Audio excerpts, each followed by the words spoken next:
Bonsoir, bonsoir à tous et à toutes.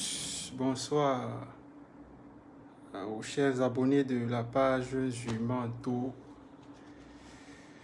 C'est toujours avec beaucoup de plaisir de vous retrouver. Voilà, donc une fois de plus, je vous souhaite à tous un bon après-midi, un bonsoir, une bonne nuit pour ceux ou celles qui nous suivent dans les pays où le temps est déjà très avancé. Donc, on va attendre que les gens nous rejoignent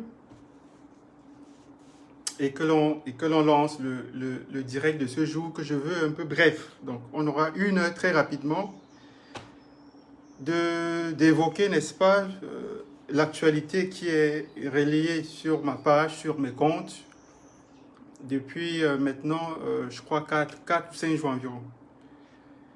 Donc, on va attendre que les Camerounais, que les Camerounaises, les Camerounais du Cameroun, les Camerounais de la diaspora et bien sûr aussi les Africains nous se joignent à nous, n'est-ce pas, pour qu'ensemble on puisse évoquer ce sujet-là, le décortiquer et comprendre exactement ce qui se passe au Cameroun depuis maintenant plusieurs années. Voilà, donc j'adresse une fois de plus mon bonsoir et bien entendu mes remerciements à toutes les personnes qui ont dû renoncer à leurs activités quotidiennes, n'est-ce pas, pour être connectés. Donc on va attendre encore quelques petites minutes et on va tout de suite, n'est-ce pas, entrer dans le vif du sujet. Voilà. On va attendre quelques minutes, le temps que les abonnés de Telegram, les abonnés de Twitter, les abonnés de TikTok, les abonnés de Facebook se mettent en place et on va lancer notre petite messe de ce jeudi. Alors, pour toutes les personnes qui me suivent depuis des années, depuis 6-7 ans maintenant, je ne suis pas souvent très direct. Je veux dire, je ne m'illustre pas souvent par les directs sur Facebook. Donc, voilà. Il y a des sujets très graves qui méritent, n'est-ce pas, que l'on change d'avis, change d'avis pour mieux expliquer, pour mieux interpeller, n'est-ce pas, l'opinion publique sur un certain nombre de choses qui se passent au Cameroun. Donc, on va accorder une minute de plus aux retardataires et voilà, sans plus tarder, on va lancer. Voilà, donc bonsoir une fois de plus à toutes les personnes qui sont en train de se connecter, qui nous rejoignent à l'instant. Bonsoir à vous, soyez les bienvenus sur ce direct Facebook de Jumanto, moi-même en personne, direct de ce jeudi. Alors, c'est un direct qui a été un tout petit peu improvisé, Et on m'a souvent dit que c'est lorsqu'on improvise certaines choses qu'elles sont bonnes. On verra bien ce que ça va produire. Voilà, donc on va lancer. Les retardataires vont prendre le train en marche. Donc, une fois de plus, je vous souhaite à tous bon après-midi, bonsoir, ou bonne nuit, ou bonjour même. Pour toutes les personnes qui se sont connectées, qui se connectent à l'instant, qui ont dû renoncer à leurs activités quotidiennes, personnelles, pour prendre part à ce direct que j'ai annoncé hier soir, je pense, hier soir. Alors, comme vous le savez tous, depuis environ 4 ou 5 jours, il y a une actualité qui est relayée sur ma page. Et c'est une actualité qui n'est pas, comment dirais-je, qui n'a pas été reprise par les autres acteurs des réseaux sociaux, des médias classiques, etc. Et que je peux très bien comprendre, le silence. Et voilà. Je pense que ces personnes-là sont fidèles à la philosophie de je veux voir mes enfants, je veux voir mon enfant grandir. Mais je commence à douter fort de cette philosophie parce que ces derniers temps au Cameroun, on voit très bien comment les enfants assassinent leur maman, les enfants décapitent leur maman. Quand c'est les enfants qui ne décapitent pas leur maman, ce sont les enfants qui meurent dans le désert, dans la Méditerranée, qui sont esclavagisés en Libye, qui sont kidnappés au Niger, qui sont lynchés dans les pays du Maghreb. Donc je ne suis pas certain que la philosophie de je veux voir mon enfant grandir, que ça marche. Donc, voilà, donc l'actualité en question, il s'agit, n'est-ce pas, d'un phénomène assez surprenant pour certains, nouveau pour d'autres, un phénomène dans lequel des hommes en tenue, des gendarmes, des militaires, y compris des policiers, même si les policiers sont pas beaucoup cités, sont impliqués dans un certain nombre de choses, assez pas très très catholiques. Ces choses, en fait, ce sont des enlèvements dans les villes de Douala et dans la ville de Yaoundé. Alors, je sais que beaucoup de personnes se posent des questions, en fait. Mais est-ce que ce n'est pas une énième campagne de tentative de déstabilisation du Cameroun? Est-ce que ce n'est pas une énième tentative comment dirais-je, d'insultes, d'antipatriotisme, etc., etc. Alors, comme d'habitude, au Cameroun, on a cette culture, en fait, cette culture de la négation. Il faut constamment nier. Il faut constamment nier. Ah, c'est pas vrai. Ah oui, mais ça se passe au Mali. Ah non, mais c'est pas au Cameroun. Ah non, même en France, ça se passe souvent. Il n'y a pas que ça ici. Donc, laissez-moi vous dire que le phénomène est bel et bien réel. Ce phénomène, comme je le disais tantôt, dans lequel on retrouve des personnes qui avaient prêté serment de protéger les Camerounais, de protéger les citoyens et leurs biens, qui du jour au lendemain se sont transformés, n'est-ce pas, en de véritables prédateurs.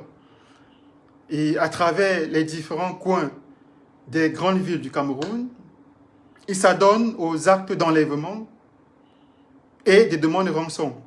Et ce qui est très impressionnant dans cette affaire est que ça se déroule au vu, au su de tous. Le plus souvent, c'est en pleine journée. C'est en pleine journée. On s'attendrait à ce que le bandit qui vient pour voler, qui vient pour égorger, vienne la nuit. Mais ceci, généralement, c'est dans la journée. C'est quand le jour se lève qu'ils décident d'attaquer. Alors, avant de comprendre ce phénomène, il faudrait déjà que on essaie de faire, n'est-ce pas, quelques pas en arrière et de situer exactement d'où vient, n'est-ce pas, d'où est née cette histoire-là. Alors, si on fait, n'est-ce pas, une marche arrière, on arrive en 2016. En 2016, à Bamenda, à Boya, le climat il est assez tendu. Il y a, n'est-ce pas, des affrontements entre des anglophones et la soldatesque de M. Biya concernant, n'est-ce pas, des revendications pacifistes qui ont été menées, que ce soit à Bamenda, dans les parties anglophones du Cameroun, pour ceux qui ne sont pas camerounais et qui nous suivent. C'était des enseignants, c'était des avocats, c'était des magistrats. Et le régime de Paul Biya, qui est fidèle à lui-même, qui a toujours su s'illustrer avec maestria, n'est-ce pas, dans la violence, dans la barbarie, la sauvagerie, a mis en place une répression assez farouche pour réduire au silence toutes les personnes qui prenaient part à ces différentes manifestations que, j'insiste une fois de plus, étaient pacifistes. En 2016, il n'y avait pas de coup de feu ni à Bamenda, ni à Moyoka, ni à Boya, ni à Kumbo. Il n'y avait pas d'attentat, il n'y avait pas des élèves, des enfants que l'on exécutait dans des salles de classe. Donc, ce qui s'est passé, c'est qu'à la suite de cette répression violente de la part du régime de M. Biya, et une partie des anglophones, n'est-ce pas, s'est radicalisée et a pris les armes. Je le précise parce qu'il y a beaucoup d'abonnés de la page qui ne sont pas camerounais, qui me demandent à chaque fois, mais qu'est-ce qui se passe? chez les anglophones au Cameroun, c'est quoi? Qu'est-ce qu'on appelle? On appelle les ambassades. Donc, il fallait que j'essaie de mieux préciser mes propos pour que ceux, y compris même des Camerounais, parce qu'il y a beaucoup de Camerounais qui ne sont pas informés sur la situation de ce qui se passe dans cette partie-là du pays. Alors, lorsqu'il y a eu donc cette situation, les forces de défense et de sécurité camerounaises menaient quotidiennement au rafle. Donc, ça se faisait dans toutes les villes que j'ai citées tantôt, les villes du nord-ouest et du sud-ouest. Et il y a des rafles, comme je le disais tantôt, qui étaient menés dans des domiciles privés. Donc, on venait chercher, n'est-ce pas, les civils, les personnes que l'on soupçonnait soit d'avoir tenu des discours hostiles, n'est-ce pas, au pouvoir de M. Biya, soit d'avoir tenu des discours hostiles à l'armée ou à la police ou à la gendarmerie, soit tout simplement les personnes qui tenaient un discours politique qui n'étaient pas contents avec la situation qui se passait. Et j'aimerais ici ouvrir une parenthèse, si vous me le permettez. On se souvient très bien que au début de cette affaire, il y avait eu, n'est-ce pas, des personnages qui étaient des porte-étendards, n'est-ce pas, de ces revendications-là. Et les premières personnes que moi, personnellement, j'ai connues étaient des pacifistes. Je veux ici citer mon ami Mancho Bibixi, en fait, qui jamais n'avait appelé au soulèvement militaire armé contre le pouvoir de Yaoundé. Mais il a été interpellé et il a été jeté en prison en Konegi.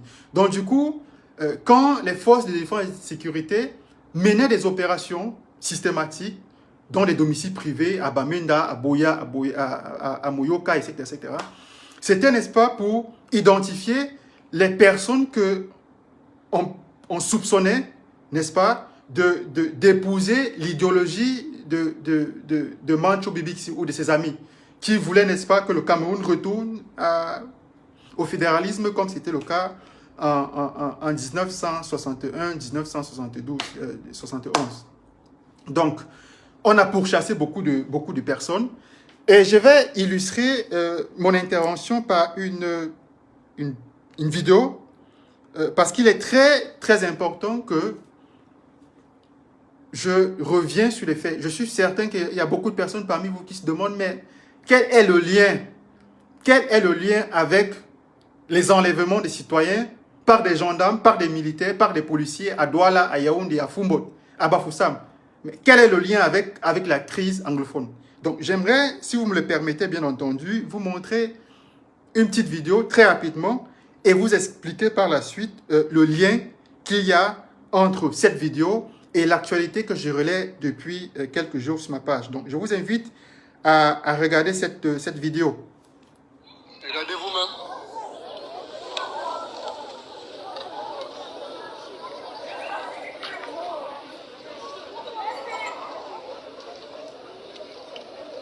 Alors, ici, nous sommes dans l'une des régions en crise anglophone où des citoyens, Dans la région de Nord-Ouest.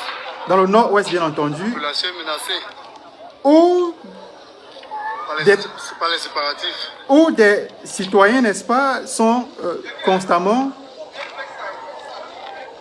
Je ne sais pas si vous voyez bien les images. Les solistes sont attaqués. À 13h. Je ne sais pas si vous voyez là. Voilà.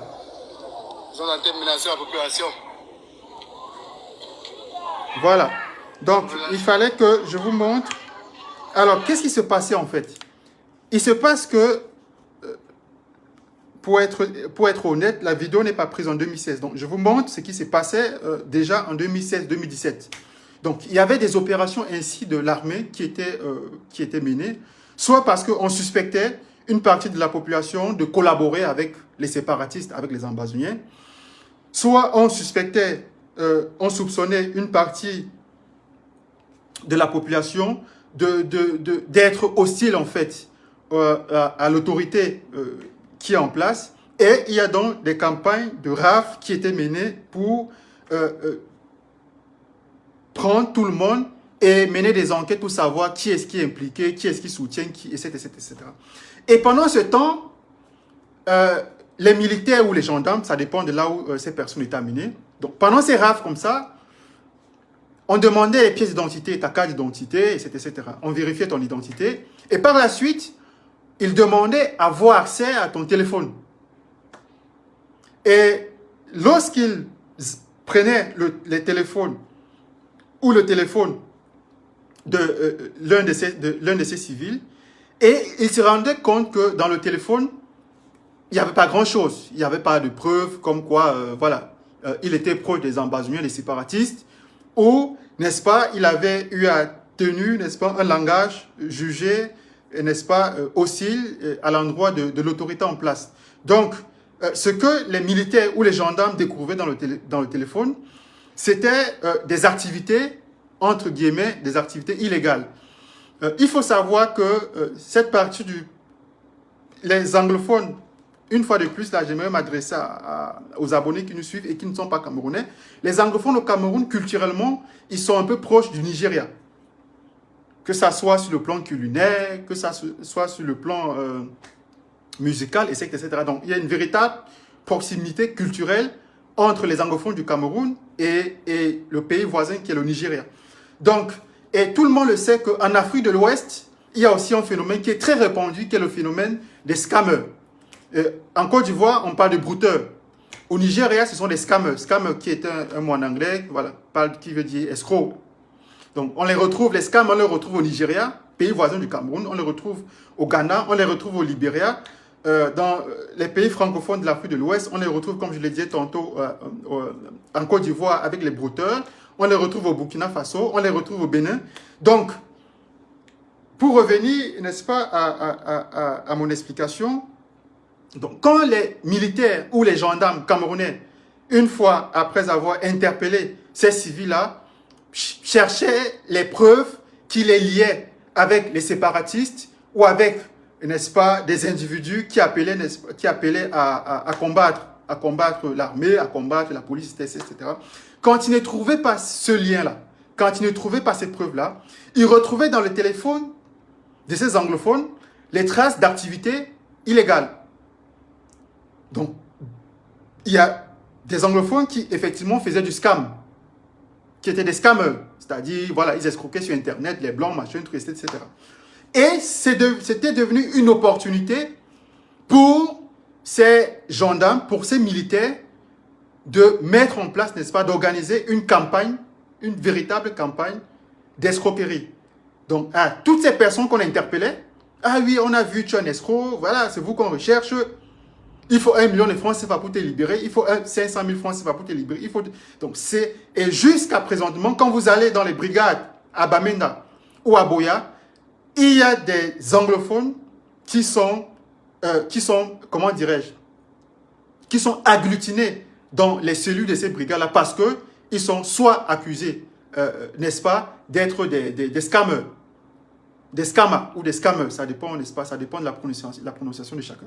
Donc, et il s'est passé plus tard que les gendarmes, les militaires, les policiers qui étaient en fonction au nord-ouest et au sud-ouest, lorsqu'ils ont été affectés dans la partie francophone du pays, lorsqu'ils ont été affectés à Douala, lorsqu'ils ont été affectés à Yaoundé, lorsqu'ils ont été affectés à Bafoussam ou à Fumbot, et il fallait retrouver, n'est-ce pas, cette rente financière, n'est-ce pas, qui leur permettait de mener de régler le problème, de mener, n'est-ce pas, de mener leur style de vie. Et qu'est-ce qu'il fallait faire? Il fallait reproduire exactement à Yaoundé, il fallait reproduire exactement à Douala ce qu'il faisait à Bamenda, ce qu'il faisait à Boya, ce qu'il faisait à Moyoka. Donc, il était très important que je plante le décor pour que vous compreniez exactement que ce qui se passe actuellement, les enlèvements qui se passent en ce moment dans la partie francophone du pays, a un lien direct avec la crise anglophone. Et j'aimerais préciser, si vous me le permettez, que les gendarmes ou les militaires dont vous avez vu les images, n'est-ce pas, défiler sur ma page Facebook hier, avant-hier, etc., sont que des boucs émissaires en fait. Ils sont employés par des grands patrons, par des très très grands patrons, par la haute hiérarchie, qui les envoie faire du sale boulot sur le terrain. Voilà, donc je continue. Alors, comment ça se passe? Comment est-ce que ces gens procèdent? Comment est-ce que ces gendarmes-là procèdent? Alors, il faut savoir que la stratégie, elle est simple. La stratégie, elle est simple. Ils vont recruter dans votre quartier. Un quartier, autant pour moi, je prenais l'exemple. Un quartier qui est où il y a une forte population, soit anglophone, soit bamoun, soit, je ne sais pas, soit où il y a beaucoup de commerçants, un quartier commercial. Donc, dans ce quartier, ils vont s'attacher des services, soit du chef de quartier, soit d'un grand bandit, qui est assez connu de tous dans le quartier.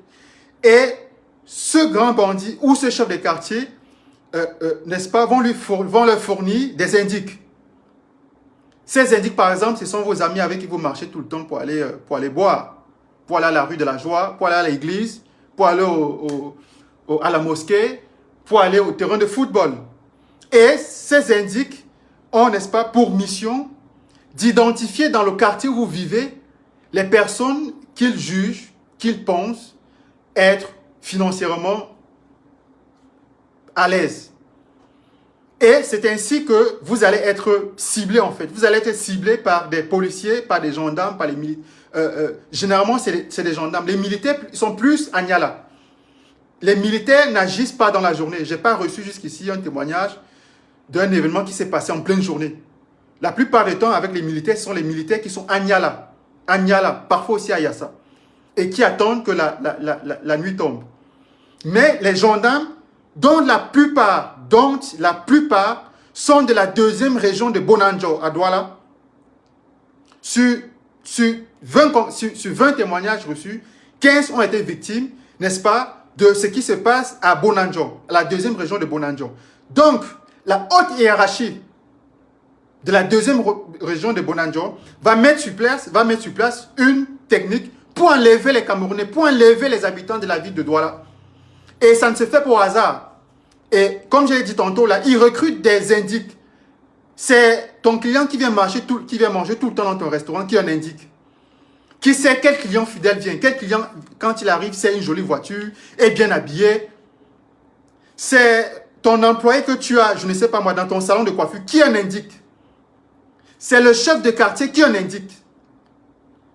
Ce sont eux qui fournissent des civils, n'est-ce pas, qu'ils ont sélectionnés au quartier, qu'ils fournissent aux gendarmes, qu'ils fournissent aux éléments de la deuxième région de Bonanjo. Alors, il se passe qu'on va t'attendre, on va te filer, peut-être pendant des jours, peut-être pendant des heures, et on attendra le matin quand tu vas te retrouver soit devant une banque, soit lorsque tu t'apprêteras, n'est-ce pas, à te rendre à tes activités, et il y a un véhicule banalisé, un véhicule qui va serrer. Il y a un monsieur en civil. Il faut savoir que ces gendarmes-là, ils sont toujours en civil. Tous sont en civil. Et dans ce véhicule, il y a maximum 4 individus. 2, ce sont des indiques.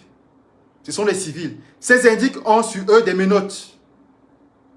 La première des choses, c'est qu'on envoie un indique qui t'a ciblé, qui t'a repéré, qui vient et qui va te demander tes pièces d'identité, ta CNI, ta carte d'identité, ta carte nationale d'identité. Qui va simuler, n'est-ce pas, un contrat d'identité. Et par la suite, exiger, n'est-ce pas, avoir accès à ton téléphone. Et naturellement, tu ne vas pas comprendre ce qui se passe, mais chef, vous n'avez pas le droit, n'est-ce pas, de fouiller. Ah oui, mais écoute, il y a une plainte qui court contre toi depuis des jours. Voilà, donc il ne faut pas que tu résistes. Bon, si tu résistes, il sera rejoint par ces 2 autres complices ou ces 3 autres complices qui sont restés dans le véhicule, qui vont s'amener étant armés. Ils vont vous présenter leur carte. Ah oui, je suis gendarme, voilà, je suis. Et pour crédibiliser, n'est-ce pas, cette criminalité qui s'apprête à s'abattre sur vous, il est possible que vous résistez. Et si vous résistez, tout naturellement, ça va attirer l'attention des passants, des badauds, qui arrivés sur les lieux, ne vont pas beaucoup vous aider parce que ces gendarmes-là, généralement, ont des ordres de mission. Ils ont des ordres de mission, ils vont vous sortir une ordre de mission en disant, écoute, voilà, on est de la gendarmerie, écoutez, actuellement, nous agissons dans le cadre d'une enquête contre la cybercriminalité. Voilà, donc ce monsieur, il est recherché partout. Donc, du coup, les passants qui ont vu l'ordre de mission, qui ont vu, n'est-ce pas, les badges de ces gendarmes armés avec des menottes, ils ne pourront pas grand-chose. Et vous allez renoncer à ce réflexe de vous défendre. Ils vont vous obliger à entrer dans le véhicule et ce véhicule va prendre la direction de la deuxième région de Bonanjo, à Douala. Deuxième région de Bonanjo, à Douala. Et à la deuxième région de Bonanjo, à Douala, ils vont vous raconter tout un truc. Écoute, c'est dans le cas d'une enquête de la cybercriminalité. Tu es un scammer, plusieurs fois, voilà. Ça fait des mois qu'on te suit, voilà. Tu as escroqué telle personne, voilà. Donc, ils vont prendre votre téléphone, ils vont passer votre téléphone à la fouille, au peigne fin.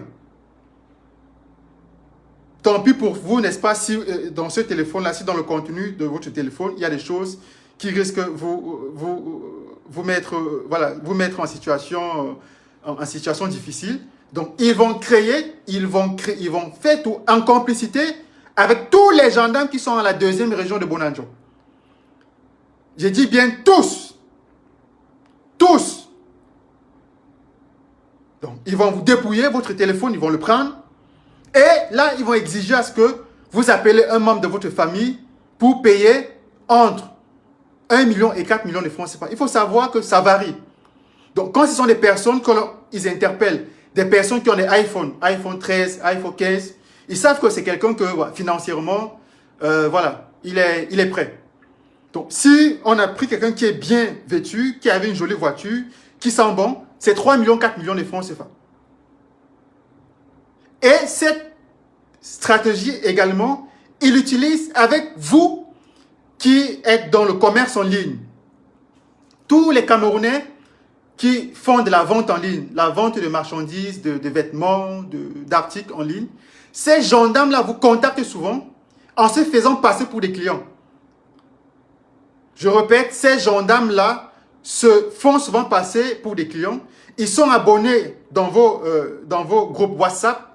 Ils sont abonnés sur vos pages.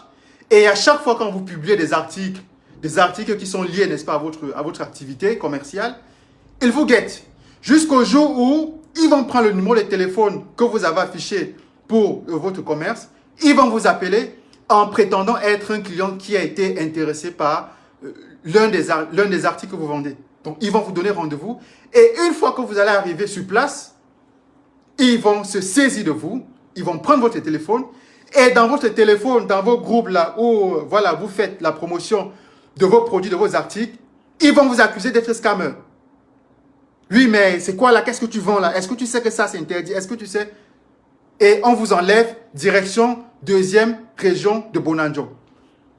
Donc c'est un phénomène qui dure depuis des années. Le phénomène, il n'est pas nouveau.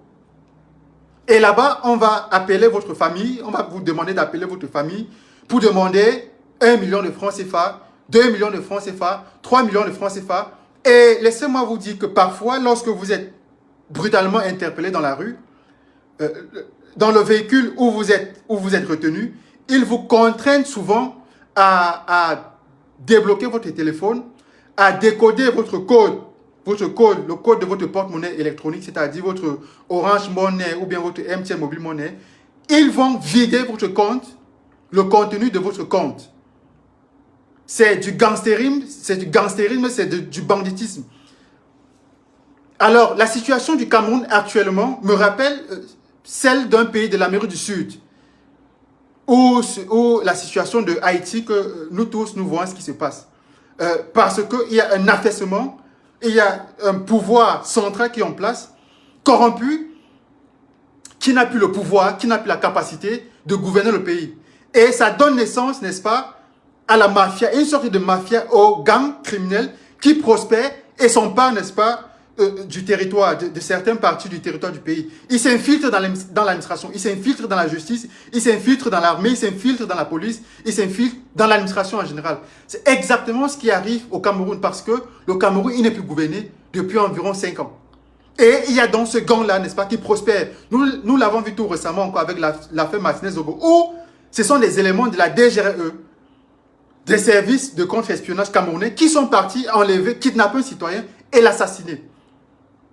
Je ne sais pas si vous comprenez ce qui est en train de se passer actuellement au Cameroun. Donc, M. Paul Biya ne contrôle plus rien parce que, voilà, il est arrivé à un certain niveau de sa vie où ça devient compliqué. Et il est très important de préciser que dire que M. Biya est vieux, ne contrôle plus rien, n'est pas une insulte. Je ne suis pas certain que le bon Dieu, n'est-ce pas, va m'accorder la chance de vivre jusqu'à 80 ans, jusqu'à 90 ans. Mais il est clair, il est établi scientifiquement que lorsque vous avez 90 ans, vous devenez sénile et vous ne contrôlez plus tout. Ni vos mouvements, ni, n'est-ce pas, votre côté intellectuel. Donc, ce à quoi on assiste aujourd'hui sont là, n'est-ce pas, les ravages, ou si vous voulez, les prémices, n'est-ce pas, qui annoncent les lendemains très, comment je vais dire, très, chauds d'un régime qui arrive à sa fin.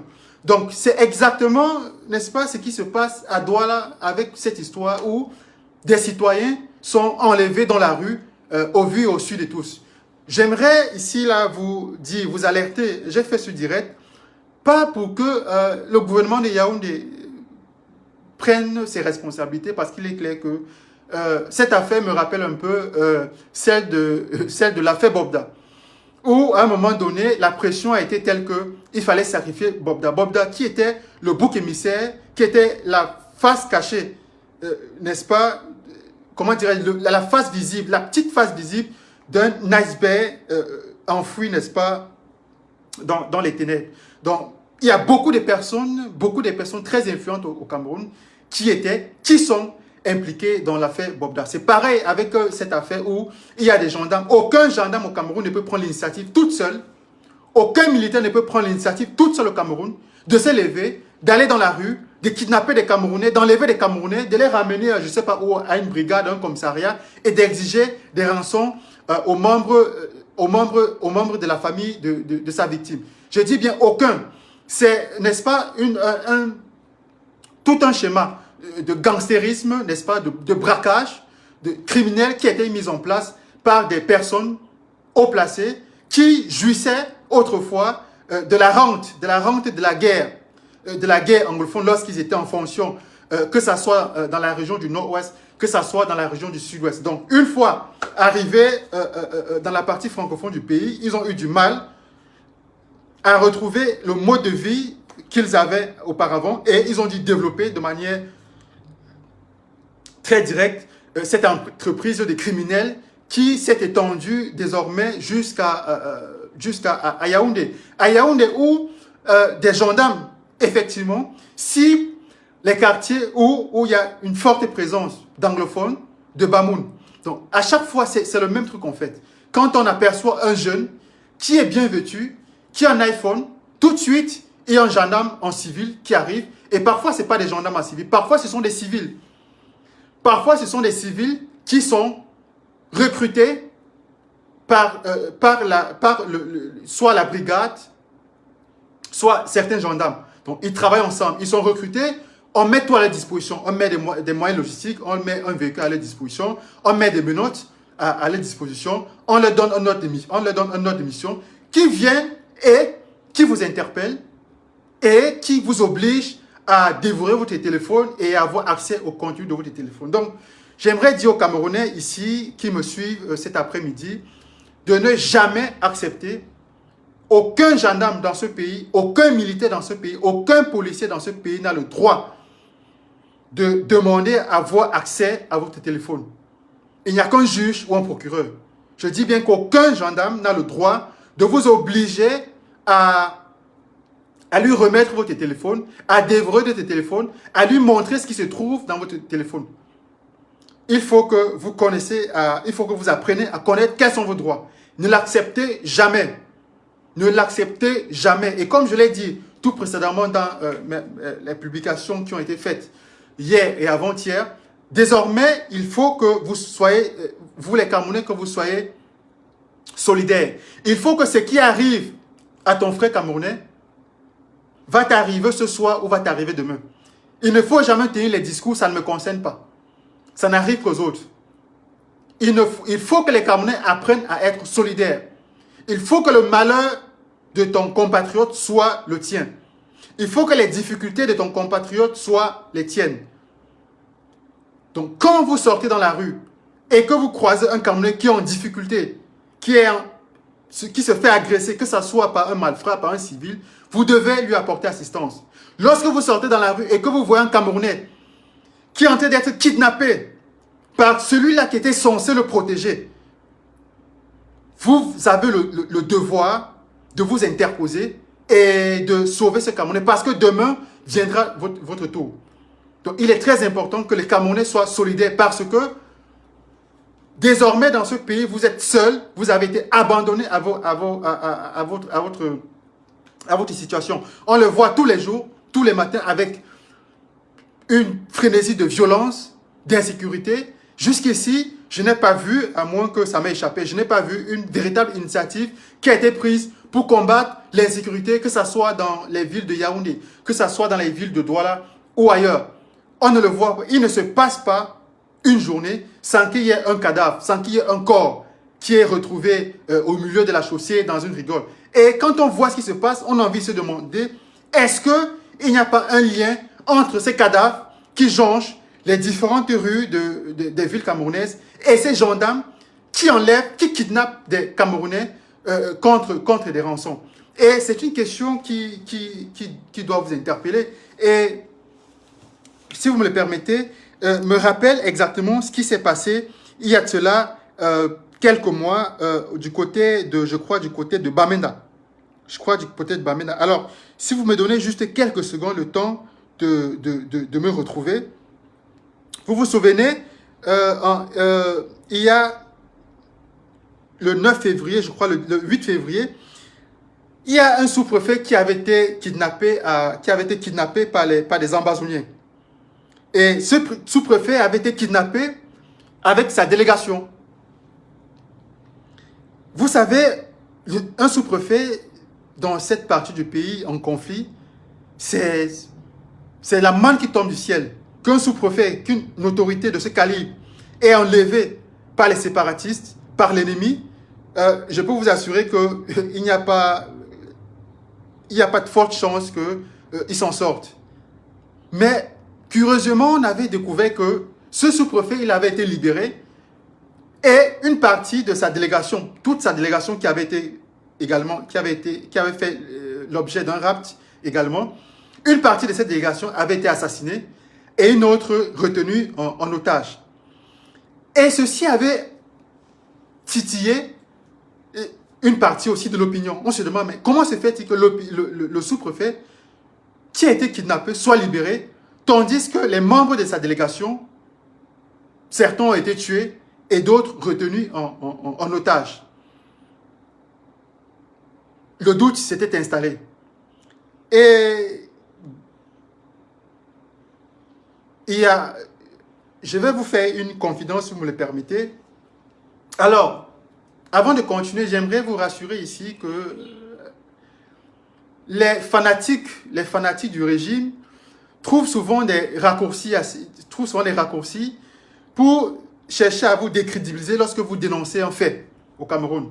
Soit on va vous accuser d'être antipatriote, soit on va vous accuser de vouloir déstabiliser le Cameroun, soit on va vous accuser de haïr le Cameroun, soit on va vous accuser de vouloir déstabiliser les institutions, de détester l'armée, de détester la police, etc., etc. Alors, il faut savoir que j'ai beaucoup d'amis dans l'armée camerounaise, que je salue d'ailleurs, que ce soit ceux qui sont engagés au front à l'extrême nord contre Boko Haram, que ce soit ceux qui sont engagés au front au sud-ouest, au nord-ouest contre les séparatistes, même si c'est une guerre que j'ai toujours dit que je ne soutiendrai jamais. Alors, après la libération de ce sous-préfet qui avait été enlevé par les séparatistes, il y a un homme en tenue qui avait discuté avec moi, qui m'avait contacté et me fait un témoignage assez curieux. Un témoignage qui devra vous interpeller sur la situation qui se passe au nord ou au sud-ouest. Qui est-ce qui kidnappe qui? Les rançons sont exigées par qui? Est-ce que ce sont les Ambazoniens qui kidnappent? Est-ce que les kidnappés que l'on entend parler tous les jours, on a kidnappé les enseignants, on a kidnappé les étudiants, on a kidnappé un gendarme, un militaire. Est-ce que c'est réellement les Ambazoniens qui sont à l'origine de ces enlèvements? Alors, sous anonymat, cet homme en tenue, il témoigne, son texte, il est encore ici avec moi, que j'avais d'ailleurs publié le 9. Il me dit, ce sont les sous-préfets qui organisent les kidnappings avec les Ambazoniens. Je lis son texte en intégralité. Je cite, « Bonsoir mon frère, j'espère que tu sauras comment passer le message. Bref, je viens de voir l'une de tes publications sur TikTok concernant le GDC du sous-préfet. Je suis choqué parce que je n'avais pas été sage. Si je n'avais pas été sage, guidé par les prières de ma mère, je ne serais plus de ce monde. Bref, j'ai vécu le même scénario lorsque j'étais en OPS dans cette zone. Frère, c'est la magie, ce sont nos dirigeants qui nous livrent. Je dirais même qu'ils font la mafia. Sauf que j'avais pointé mon arme sur le soi-disant sous-préfet de l'époque et le petit avec qui j'étais a pointé la sienne contre le chauffeur. Et nous leur avons contraint de faire demi-tour avec nous.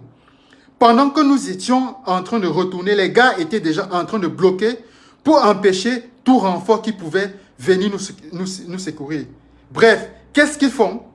On vous kidnappe réellement, sauf que les deux GDC, ou s'il est seul, les séparatistes vont le tuer. Maintenant, il demande une rançon en échange de l'autorité, qui a lui-même organisé son schéma. Il invente, c'est-à-dire que le sous-préfet ou une autorité locale invente un voyage du genre, il part voir sa famille, il va au deuil, il va aux funérailles à Boya, ou il va à une installation d'un sous-préfet ou un préfet à Kumba, tout en informant son gang. Il va même jusqu'à dire aux autorités militaires qu'il ne veut pas attirer l'attention sur son voyage. Oui, je suis sûr que c'est le cas pour ce frère. Donc, un policier, effectivement, avait été tué, un policier qui faisait partie de la garde, de ce sous-préfet qui avait été enlevé, avait été tué, et cet homme en tenue qui avait tenu à témoigner dans l'anonymat m'expliquait exactement ce qui se passe. Donc, c'est une fois de plus pour appuyer les éléments que je vous ai fournis, qu'il y a une relation entre l'insécurité qui se passe, je veux dire entre la crise anglophone et cette insécurité qui est perpétrée par les hommes en tenue dans les villes francophones du Cameroun. Alors, une fois de plus, j'aimerais préciser qu'il ne s'agit en aucun cas de jeter, n'est-ce pas, de l'opprobre sur la gendarmerie, sur la police ou sur l'armée. On est tous d'accord qu'il n'est pas possible dans un pays, il n'est pas possible pour un pays d'être structuré sans qu'il y ait des forces de défense et de sécurité, sans qu'il y ait l'armée, sans qu'il y ait la police qui est censée, n'est-ce pas, faire régner l'ordre, qui est censée veiller à ce que les lois soient appliquées, etc. Donc, ce n'est pas possible. J'aimerais tout de suite là préciser que je suis sûr que, comme je le disais tout précédemment, les fanatiques du système vont tout de suite m'accuser de détester l'armée, de détester la police, de détester la gendarmerie, de détester le Cameroun. Bref, c'est un discours que l'on a souvent eu à entendre. Et je me souviens que ces discours-là étaient souvent aussi relayés en longueur de journée, tous les dimanches sur des plateaux de télévision par un certain Bruno Buidjon, qui nous accusait, nous, n'est-ce pas, d'être au service des terroristes, qui nous accusait de détester le Cameroun, qui nous accusait d'avoir été engagé par un certain candidat qui voulait prendre le pouvoir au Cameroun, un candidat, je ne sais pas, à l'élection présidentielle, etc. Et aujourd'hui, le même Bruno Buidjon se retrouve dans la situation que beaucoup de Camerounais dénonçaient, des Camerounais dont il se moquait dans ces débats dominicaux. Donc, ça rejoint en quelque sorte ce que j'étais en train de vous dire. Il faut que les Camerounais, il faut que vous appreniez à être solidaires avec les Camerounais qui sont en difficulté. Il ne faut plus mettre en pratique cette philosophie de ça n'arrive qu'aux autres. Je vais voir mon enfant grandir parce que ça va arriver à tout le monde. Et donc, si vous me le permettez, je vais lire, je vais prendre quelques témoignages comme ça que je n'ai pas relayés. Les témoignages, bien entendu, des victimes, des enlèvements. Donc, je vais lire ce premier témoignage, si vous me le permettez. Bonjour Big Nzui, j'ai suivi vos rapports concernant les enlèvements de personnes par des policiers et des militaires et c'est tout à fait vrai. J'ai un témoignage à faire, c'était le 20 mai 2022 lorsque mon petit frère devrait voyager au Kenya. Nous devions donc quitter Boya et venir le voir à l'aéroport. Mais la nuit précédente, il s'est rendu à Douala et y a dormi. Donc quand nous sommes arrivés à l'aéroport, le jour où il devait voyager, nous ne l'avons pas vu. Nous avons appelé son téléphone plus d'une centaine de fois et personne n'a répondu. Ma mère a commencé à pleurer en disant que peut-être son fils aurait bientôt été kidnappé. Ce qui était vrai car il avait été kidnappé par ceux qui devaient le protéger. Il était censé voyager vers 14 h ce jour-là. Mais il était 13 h et aucun signe de lui. C'était terrifiant pour nous parce que nous le cherchions à l'aéroport et aucun signe. Nous avons donc décidé de nous présenter aux agents de sécurité de l'aéroport qui sont postés immédiatement après l'entrée dans l'aéroport. Je crois qu'il a voulu dire à l'entrée de l'aéroport de Douala. Il y a un petit poste là-bas et alors que nous approchions du poste, mon frère qui avait pleuré jusqu'à devenu faible, pleurait depuis l'intérieur d'une petite cellule en criant mon nom, alors que je me précipitais pour le voir. Le commandant de ce poste nous a poussés dehors et nous lui avons demandé qu'est-ce qu'il avait fait pour le retenir. Pour le retenir et retarder son vol, c'est ça. L'officier de gendarme a déclaré que mon petit frère était un escroc, un scammer. Car lorsqu'on lui a demandé d'ouvrir son téléphone, il a refusé. Parce qu'il tenait un iPhone 13. À ce moment-là, alors il a commencé à menacer ma mère de l'amener à Bonanjo. Toujours à Bonanjo.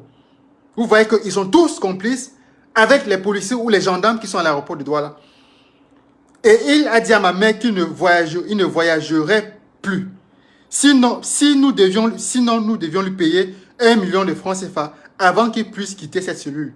Ma mère a supplié ce commandant jusqu'à ce qu'il prenne 475 000 francs CFA avant de pouvoir le libérer avec ses 2 amis qui étaient avec lui aussi. Parce qu'ils ont été tous pris. Ensuite, mon frère est allé s'enregistrer. Il était déjà en retard et il a dû voyager à nouveau 2 jours plus tard, le 22 mai. Alors, là, c'est un témoignage. Je crois que j'ai publié ce témoignage. Si vous me le permettez, je continue les témoignages de Camerounais. Bonjour, au sujet des enlèvements de la gendarmerie, j'ai un témoignage à faire sur le gendarme du groupement de Bonanjo qui commence cette pratique en 2018. Alors là, c'est un homme en tenue qui a tenu à témoigner, à apporter ce témoignage de manière anonyme. Témoignage qui n'a pas été relayé, qui n'a pas encore été relayé sur ma page. Donc, je vais profiter de l'occasion, n'est-ce pas, pour vous lire ce témoignage. Bonjour, au sujet des enlèvements de la gendarmerie, j'ai un témoignage à faire sur le gendarme du groupement de Bonanjo qui commence cette pratique en 2018. En 2018, c'est-à-dire au lendemain de la crise anglophone. C'est la raison pour laquelle je vous dis, il n'y a pas de cette pratique avant 2016. C'est à partir de 2017-2018, quand ces gendarmes, quand ces militaires-là reviennent de la zone en conflit, qu'ils exportent, n'est-ce pas, cette pratique criminelle qu'ils pratiquaient dans les régions du nord-ouest et du sud-ouest. Alors, je continue. Où est-ce que j'étais? Oui. Bonjour au sujet des enlèvements des gendarmes. J'ai un témoignage à faire sur le gendarme du groupement de Bonanjo qui commence cette pratique en 2018 avec le soutien du lieutenant-colonel Vundi, aujourd'hui déserteur. Les autres ont juste continué après dans les unités et villes. Seydou Abakashi, à l'époque adjudant, a créé à l'insu du collégion une brigade de recherche dans l'enceinte du groupement de gendarmerie de Bonanjo. Cette brigade ne déférait personne au parquet. Même le procureur général était dépassé par eux. Ils te gardaient en cellule aussi longtemps que tu ne payais pas la rançon Et parfois, pour te faire du mal, ils te déféraient au tribunal militaire avec une arme. Le temps de prouver ton innocence, tu passais au moins 6 mois à Nouvelle. Ils étaient 3 adjudants dans cette brigade de recherche, tous des gendarmes protégés par le colonel Bankui. Ça, c'est ce que je lis. Abakashi Sedou, actuellement adjudant-chef commandant de la brigade à Kaélé, à l'extrême nord. Un certain adjudant Baga et l'adjudant-chef Hamza. Le reste dans cette brigade étaient des indiques, je sais pas où étaient impliqués, étaient des indiques. Aucune plainte contre eux à la sécurité militaire ne peut aboutir. Alors, ça c'est, n'est-ce pas, le témoignage d'un gendarme qui a tenu à s'exprimer de manière anonyme. Je vais lire un dernier témoignage avec votre permission, si vous me le permettez, avec votre permission, j'y arrive. Bref, je reviens sur le cas de Joël Mbango, n'est-ce pas? C'est le maraîcher des logis, Joël Mbango, qui est pendant des années, qui était d'abord en fonction, je crois, au sud-ouest à Boya, dont les témoignages des anglophones qui vivent à Boya affluent, indiquant que cet individu-là a causé beaucoup de tort de ce côté-là. Il n'a pas que causé du tort aux innocents civils, mais également il a causé du civil au corps, n'est-ce pas, qui l'emploie, c'est-à-dire à la gendarmerie nationale. Alors, il faut savoir que le maréchal des logis, Joël Mbango,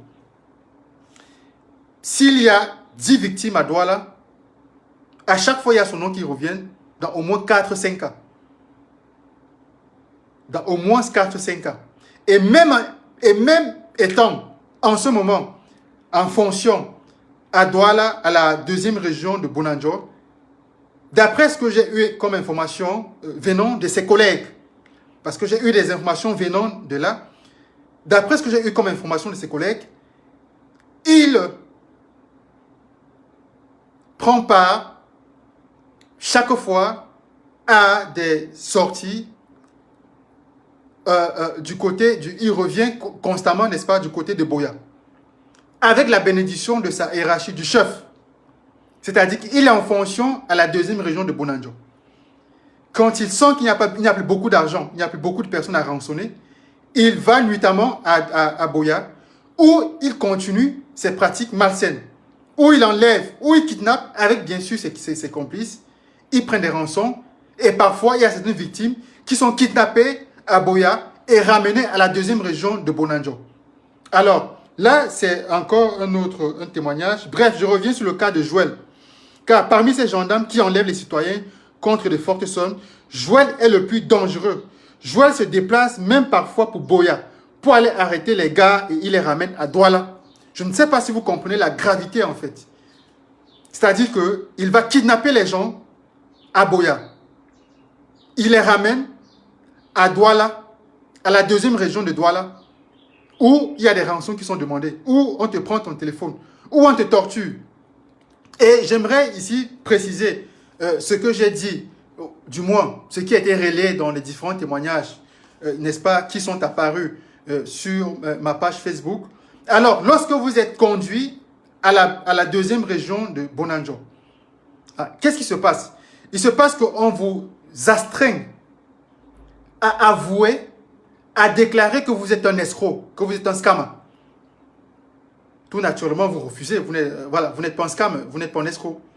Et ce qui se passe, c'est que ces gendarmes de la 2e région de Bounandjo vous torturent. Ils vous torturent pour que vous passiez aux aveux. Et avant que vous ne passiez aux aveux, ils prennent la peine de prendre un téléphone. Ils vous demandent, attends, ne dis pas encore que oui, je reconnais. Oui, je suis un scammer. Ils prennent le téléphone et ils vous filment. Quand ils vous filment, ils vous demandent donc d'avouer que vous êtes un escroc. Ils vous demandent d'avouer, n'est-ce pas, les accusations fabriquées, mensongères, qu'ils sont en train qu'ils ont conçues contre votre personne. Et une fois que vous avouez, ils enregistrent. Et ça leur permet de vous tenir si jamais demain, il y a une initiative judiciaire de votre part qui a été lancée, mais cette vidéo va ressortir. Les images de vos aveux ressortiront disant que voilà, mais il avait reconnu qu'il est un scam, qu'il est un escroc. C'est un escroc. Excusez-moi, c'est un escroc, voilà, on ne comprend pas pourquoi est-ce qu'aujourd'hui il dit le contraire. Voilà la vidéo, voilà les images, il avait bien reconnu être un escroc. Et une fois que ceci est fait, comme je le disais tantôt là, c'est ainsi que ils vont prendre votre téléphone, ils vont vous obliger à appeler un membre de votre famille, soit votre père, soit votre mère, je n'en sais rien, pour, n'est-ce pas, demander une rançon. Ça a été fait avec ce témoignage de ce jeune-là, de cet étudiant-là, qui se rendait à la banque pour faire une transaction, une opération financière sur l'argent de sa scolarité. Et qui avait été suivi par des gendarmes en civil, qui, n'est-ce pas, je précise une fois de plus, sont accompagnés des civils là qu'ils recrutent dans votre quartier. Et cet étudiant a été enlevé, a été dépouillé. On lui a obligé, n'est-ce pas, de vider l'argent qui se trouvait dans son compte. L'argent qui se trouvait dans son compte, qui était dans son téléphone. Donc, je continue avec le témoignage de cette personne-là. Lui, Joël, est un gendarme qui a rejoint l'armée en 2013. Et il sort directement sous-officier. Tu peux imaginer que derrière ce sale métier que Joël fait, d'extorquer l'argent aux Camerounais, il a ouvert un snack bar à Bonabéry. Plus précisément à Rai, appelé Nonem.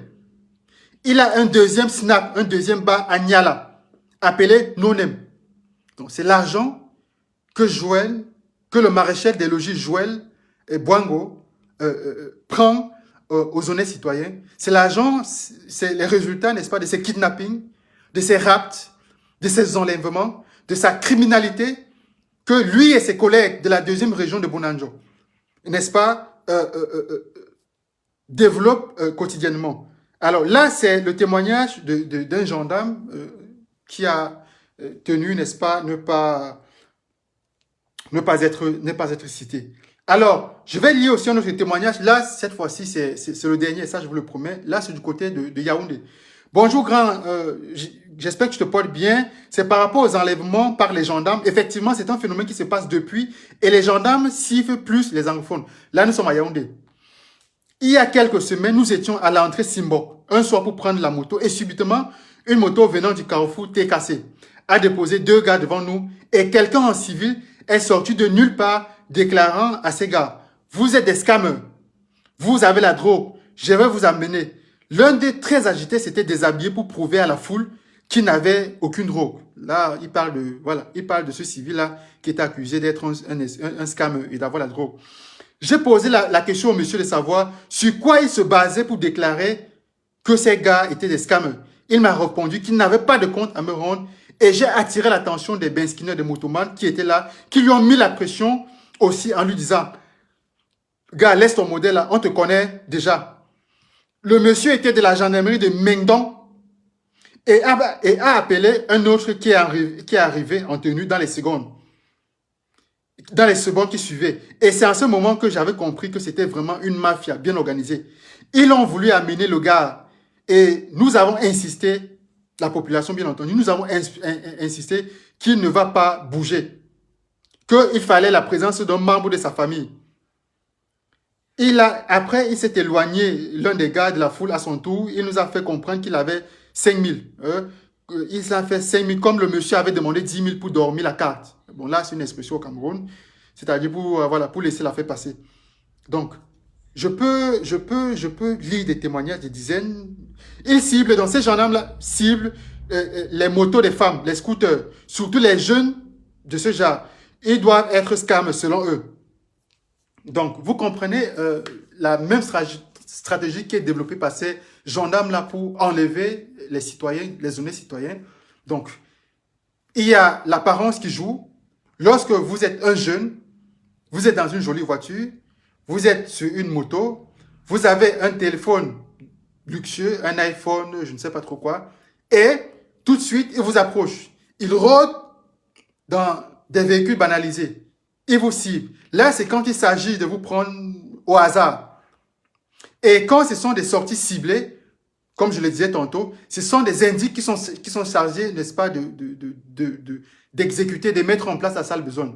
Donc, un indique qui est dans ton quartier, qui te connaît, qui sait que voilà, tu es quelqu'un que voilà, tu as de l'argent, ces indiques-là vont aller alerter le complice gendarme et dire il y a telle personne à tel endroit, voilà, c'est un commerçant, il vend ça au marché, il a un peu de l'argent, et ils vont s'arranger à vous coincer un matin à la sortie, à une sortie un matin ou un soir au retour de vos activités.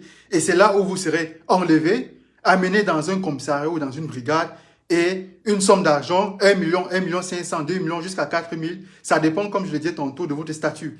Et j'aborde bientôt la dernière partie de ce direct. C'est ce qui se passe également avec les Camerounais de la diaspora qui viennent au Cameroun. Plusieurs Camerounais, autant pour nous, qui sont de la diaspora, qui ont la double nationalité, qui se sont souvent rendus au Cameroun, ont connu cette situation désagréable. C'est-à-dire que à l'aéroport, vous êtes enlevé, vous êtes kidnappé à l'aéroport, on vous reproche, ah oui, quand tu étais là-bas, on te suivait, tu avais liké tes posts sur Facebook où tu encourageais les ambazoniens ou les séparatistes, c'est toi qui as pris part à la casse ou aux casses des ambassades en Europe. On t'a vu plusieurs fois des manifestations politiques anti-BSC, etc. Il y a beaucoup de Camerounais qui sont revenus de la diaspora qui, au pays, ont été arrêtés dans les aéroports. Et comme je le dis à chaque fois, c'est une pratique qui est mise en place pour estorquer de l'argent aux Camerounais de la diaspora. On va vous demander 4 millions, 5 millions de francs CFA. Et la situation se corse souvent parce que de nombreux de ces compatriotes-là qui viennent de l'étranger, souvent finissent soit en Koningui, soit à la prison centrale de Douala. Il y a également aussi le secrétariat de défense, le CED, le secrétariat d'État à la défense. Alors, hier, j'ai discuté avec un gendarme qui me disait que l'affaire, tu n'as pas idée, il y a une enquête qui a été prescrite, le CED a appelé telle brigade pour dire à cette brigade que bon, on se dit, il y a des choses qu'on lit sur Facebook, il va falloir que le commandant s'explique, machin truc. Et j'ai tout simplement dit à ces gendarmes que c'est de la plaisanterie en fait. C'est une plaisanterie parce que le CED, déjà, pour moi, le CED pour moi c'est du goulag. C'est au CED que depuis 2018, nous dénonçons les Camerounais qui ont été torturés au CED, qui ont été torturés tout simplement parce que ces Camerounais marchaient de manière pacifique, demandaient à ce que la gouvernance de M. Biya change, demandaient à ce que la guerre, autant pour moi, qui se déroule dans les régions anglophones, prenne fin, demandaient à Biya qu'il y ait de l'eau potable pour tous les Camerounais, qu'il y ait de l'électricité pour tous les Camerounais, que la corruption, n'est-ce pas, disparaisse, et que suite à ces revendications-là, ces Camerounais avaient été arrêtés, torturés au CED par des gendarmes dont j'ai été surpris que leur nom revienne dans des civils, une fois de plus, qu'on a kidnappés, qu'on a enlevés à Yaoundé pour des affaires de scam et qui ont été à l'origine de certaines tortures et des demandes de rançon. Donc, je dis à ces gendarmes que quand tu me dis que le CED est en train de... C'est une plaisanterie, en fait. Parce que s'il faut véritablement que la vérité éclate, je pense que tous les grands chefs, là, en commençant au CED, tous les grands chefs qui sont, y compris les patrons des sécurités dans les différentes régions, que ce soit le patron de la sécurité, je ne sais pas moi, dans la région du centre ou dans la région du sud, ce sont eux, ils sont au courant et ce sont eux qui envoient, n'est-ce pas, ces petits gendarmes-là, qui demandent au commandant des brigades d'envoyer les gendarmes sur le terrain, kidnapper des Camerounais, enlever des Camerounais pour des rançons. Donc, une fois que vous avez compris cette situation, mes chers abonnés, chers Camerounais, vous vous rendez compte que ces gens-là ils ne sont pas prêts à ce que la guerre qui se déroule du côté anglophone se termine. Souvenez-vous que plusieurs fois, on a publié, moi personnellement, plusieurs fois, j'ai eu à publier des gendarmes, des militaires, des policiers qui ont été arrêtés parce qu'ils vendaient des armes aux ambazoniens, aux séparatistes. Ils vendaient des armes, ils vendaient des munitions à l'ennemi. Et c'est avec ces armes-là, c'est avec ces balles-là que l'ennemi tuait le camarade. Donc, vous comprenez qu'il y a tout un business. Il y a toute une économie de guerre qui s'est parallèlement développée de côté. Économie de guerre dans laquelle sont impliqués, n'est-ce pas, des hauts officiers, des gendarmes, etc., etc. Donc, il est très important que vous compreniez ce qui se passe. Alors, je ne veux pas terminer ce live sans vous montrer quelques photos que j'ai eues de ces gendarmes en civil et les indiques qui agissent à Douala. Il est important que ces visages, que vous les ayez, n'est-ce pas, dans votre esprit. Et qu'à chaque fois que vous allez voir un gendarme qui va se présenter en disant qu'il est... Je ne vous demande pas de ne pas accepter de vous faire contrôler. Je ne suis pas en train de vous demander de désobéir à la police, de désobéir à la gendarmerie, mais pas du tout. Donc, un policier ou un gendarme qui vient te contrôler, c'est tout à fait normal. S'il veut voir tes pieds d'identité, vous lui montrez votre pied d'identité. Mais quand un gendarme ou un policier ou un militaire commence à vous demander à avoir accès à votre téléphone, quand il commence à vous parler de scammers, criez, alertez tous les voisins, alertez tous les commerçants qui sont autour de vous, alertez tous les motomans, les taximans qui passent. Faites-le savoir que vous êtes sur le point d'être kidnappé, d'être enlevé. Criez, vous avez une chance de vous en sortir. Ne commettez pas la pire bêtise de votre vie, de les suivre. Ne commettez pas la bêtise de les suivre. Donc, si vous voyez ce visage à Douala, il s'appelle Aïssi. Il s'appelle Aïssi. Il est très connu du côté de la deuxième région qui est à Bonanjo. Donc, il y a le nom de Aïssi qui revient tout le temps. Il y a son nom qui revient tout le temps. Comme ce témoignage que j'ai relayé ce matin, tout à l'heure, il y a peut-être 2 heures sur ma page, où il s'est attaqué, avec la crosse de son arme, il a frappé un commerçant. Il lui a pris, je crois, je ne sais pas si c'est 750 000, la somme, je peux me tromper sur la somme. Il lui a pris son téléphone parce qu'il l'accusait d'être un scammer. Donc, il est très important que les Camerounais prennent conscience de ce qui se passe et se défendent. Donc, n'attendez pas à ce qu'il y ait une enquête qui soit menée et que toutes ces personnes-là qui salissent, qui détruisent l'image de la gendarmerie, qui détruisent l'image de la police, qui détruisent l'image de l'armée soient interpellés. Donc, il va de votre survie de vous défendre. Alors, je vais vous montrer notre photo. Il y a l'adjudant Mokhtar. Il y a l'adjudant Mokhtar qui a la sémile. Vous le voyez là. Voilà. Il y a l'adjudant Mokhtar qui a la sémile. Il y a le chef SCRJ de SED. Il est là.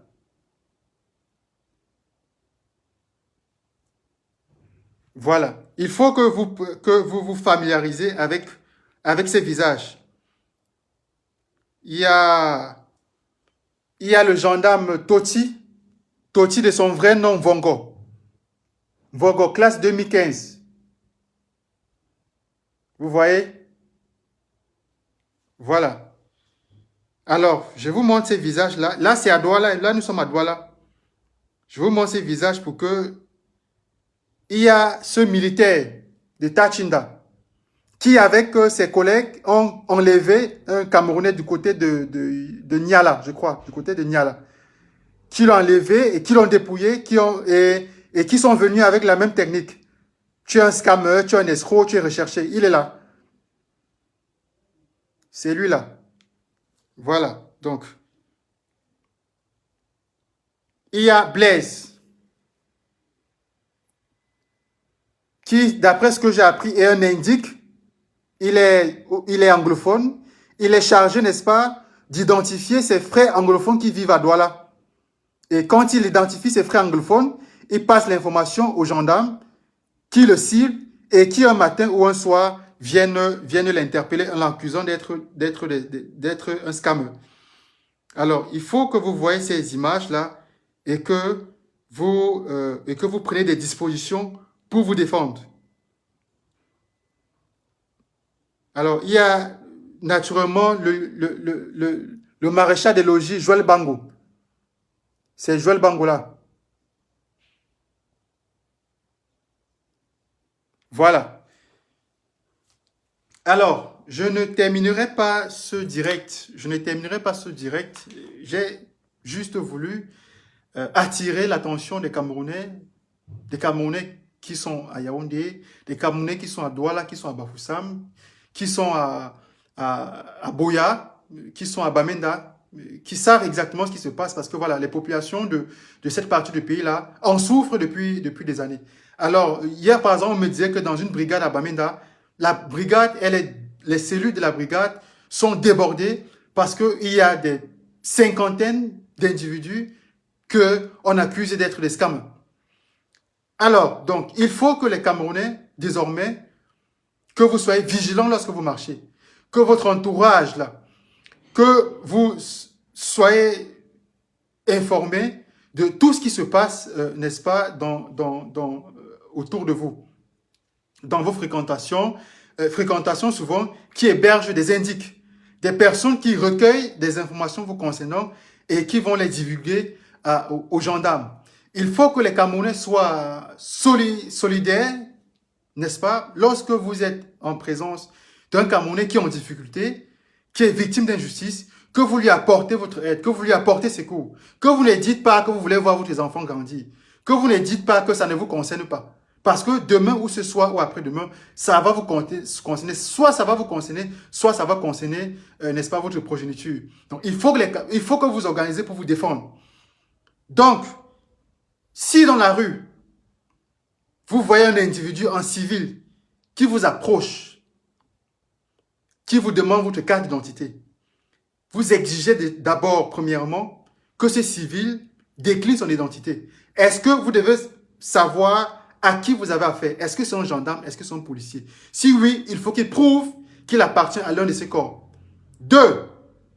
Si il savait que c'était un gendarme, c'était un policier, vous présentez votre carte d'identité, il n'y a pas de problème. Et s'il commence à vous parler de votre téléphone, s'il commence à vous parler de scam, défendez-vous. Défendez-vous, défendez-vous. Ne l'écoutez pas, il s'agit de quelqu'un là qui est venu vous kidnapper, qui est venu vous enlever. Cette personne qui est devant vous, il y a une forte possibilité que ce soit un civil, un indique, qui travaille avec des gendarmes. Il est probable que cette personne soit effectivement un gendarme ou un policier, ou un militaire même. Donc, vous lui rappelez qu'il n'a aucun droit, il n'y a aucune loi au Cameroun qui lui permet, n'est-ce pas, même un terroriste, même si vous êtes un terroriste, il n'a pas le droit de prendre votre téléphone. Seul un juge ou le procureur a le droit, n'est-ce pas, d'avoir accès à votre téléphone. Un militaire, un gendarme, un policier n'a pas ce droit. Et les Camerounais doivent s'éloigner, n'est-ce pas, de la culture de la corruption. Si vous êtes innocent, vous n'êtes pas scammer, vous n'êtes pas escroc, vous n'êtes pas embazourné, je ne sais pas quoi. Mais il y a quelle raison pour que vous allez payer 500 000 francs CFA? Pour que vous partez payer 1 million de francs CFA? Donc, ne vous laissez plus faire. Si ces gens s'approchent, vous vous défendez. Si vous n'êtes pas dans la possibilité de vous défendre seul, vous alertez toute la population, toutes les personnes qui se trouvent dans votre environnement, vous les alertez et leur faites savoir que vous êtes sur le point d'être kidnappé, vous êtes sur le point d'être enlevé, parce que c'est exactement ce qui va se passer. Alors, je ne veux pas terminer, n'est-ce pas, sans appeler les Camerounais à s'inscrire massivement sur les listes électorales. S'inscrire, ça ne suffit pas. Il faut s'inscrire et il faut voter. Si vous vous inscrivez et que vous ne votez pas, ça n'aura servi à rien. Et la troisième étape, c'est de surveiller votre vote.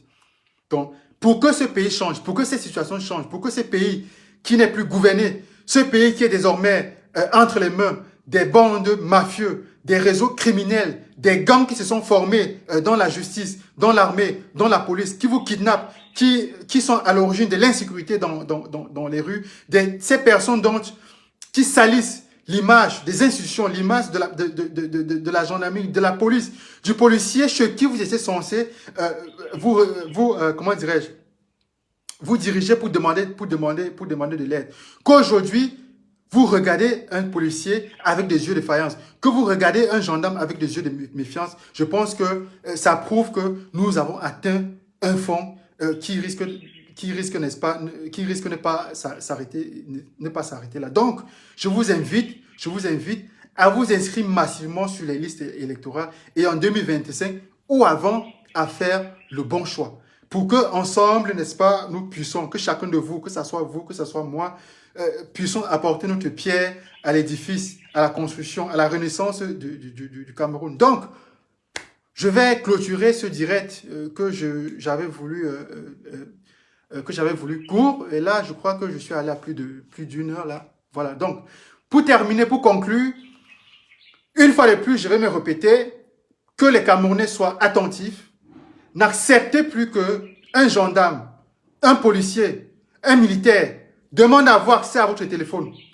Ne l'acceptez plus jamais. Si vous croisez un policier, et comme je l'ai dit, ils sont toujours en civil.